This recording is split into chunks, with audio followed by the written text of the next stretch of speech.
Dhaka premier লিগে আজকের ম্যাচের শেষের কিছু অংশ। ব্যাটিং করছে প্রাইম ব্যাংক ক্রিকেট ক্লাব।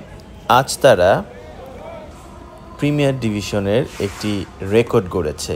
50 ওভারে 8 উইকেটের বিনিময়ে 422 রান তারা সংগ্রহ করেছে।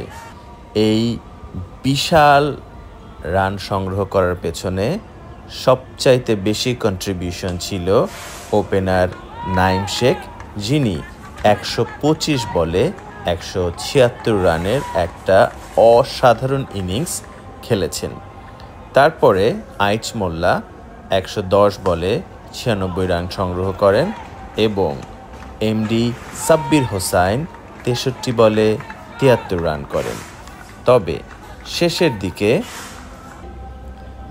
যেই ব্যাটসম্যানের ব্যাটিংটা আমার কাছে বেশ ভালো লেগেছে, লেফট হ্যান্ডেড একজন ব্যাটসম্যান, তিনি হচ্ছেন আবদুল্লাহ আল মামুন এবং সাজ্জাদুল হক। তাদের দুইজনের শেষের দিকের যেই ঝড়ো ইনিংস, সেই ঝড়ো ইনিংসের কারণেই কিন্তু এত বড় একটা রান সংগ্রহ করা সম্ভব হয়েছে প্রাইম ব্যাংক ক্রিকেট ক্লাবের পক্ষে।